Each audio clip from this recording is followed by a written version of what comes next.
What's going on, guys? You're here with a brand new video, and I thought I'd talk about one of the most popular topics that's been going on lately in the MMA world since we haven't had any fights in 1 week, even though it feels like a million years. But it doesn't really matter because we do have some fights that are coming out this weekend, but I'm not going to be talking about that. I want to talk about the beef that's going on between two popular fighters in the UFC. I'm talking about the former two-time bantamweight champion of the world, TJ Dillashaw, and also the up-and-coming rising star from Liverpool, England, Paddy the Baddy Pimblett. Now, I never knew these two fighters had beef until TJ Dillashaw went on a podcast and basically told them and the whole entire world that he doesn't believe that Paddy's going to be a champion in the future with his work ethic. He doesn't believe that Paddy is motivated. He doesn't believe that Paddy takes the fight life serious. He doesn't believe that Paddy is a fighter's fighter. He doesn't believe that he has the drive to become a champion, all because of his diet. Obviously, if there's one thing we know about Paddy the Baddy Pimblett is that Paddy Pimblett balloons up all the way to 200 plus pounds after his fight. So post fight, he eats a lot of food. And when I mean a lot of food, I'm talking about burgers and french fries and burritos and tacos and ice cream, all the different types of junk food that you can really imagine. And I can't say I really have a problem with that whatsoever. If you're a fighter and you make the sacrifices that you make in order to get inside that octagon and fight and risk your life to battle another individual inside of that cage, then yeah, you deserve to eat whatever you want. That's with the payday that you get after your fight and the rewards and everything like that that comes right after. You deserve to eat as much as you want, but there is a time where a little bit too much is too much. And if you see the post-fight pictures of Paddy Pimblett 2 or 3 weeks out after his fights, the guy looks like a heavyweight for crying out loud. It's pretty damn crazy. But TJ, there is some merit to what TJ has to say. If you want to become a champion, it also depends on what you do outside of the octagon. You always want to make sure you watch out for your weight. You want to also make sure that you watch out, most importantly, for your health. Your health is always going to be number one, even if you are a fighter or not. Your health is basically everything when it comes to any type of individual all around the world. It dictates how we live our lives. It dictates how long we might live our lives, and it dictates how well we do during performances in certain sports. In this case, we're talking about mixed martial arts with Paddy Pimblett. And Paddy Pimblett actually did come back and he did clap back at TJ Dillashaw, basically calling him a hypocrite, judging other individuals for what they do outside the octagon when TJ basically did one of the biggest cardinal sins of all in mixed martial arts, and he was using EPO. He was using performance enhancement drugs, and as a result, he was punished. He couldn't fight for 2 years. He just recently came back last year and he beat Corey Sandhagen, and now he's already back in title contention and looks like he's going to be fighting for the title against Aljamain Sterling in the very near future. Depending on when Aljamain Sterling's going to fight, when he's going to want to get back into the octagon, TJ looks like he's going to be the man to fight for his title yet again and try to become a three-time UFC bantamweight champion of the world. Now, who's in the right and who's in the wrong? There are a couple of things I can agree with TJ Dillashaw, and TJ Dillashaw was a champion 2 times before he got popped with EPO. So obviously, if there's an individual who knows how to take care of themselves, take care of their bodies, take care of what they do outside the octagon, TJ's one of them. Despite all the EPO and the performance enhancement drugs, he got to the championship for a reason.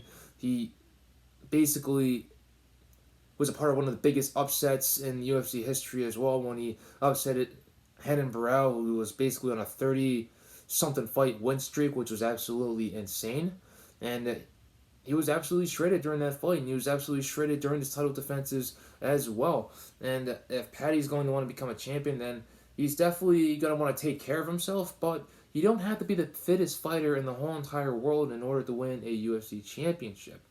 Point A is Derek Lewis. Derek Lewis has fought for the strap 2 times, and he's not the fittest individual out there, if you know what I mean. Obviously, does that dictate how he fights?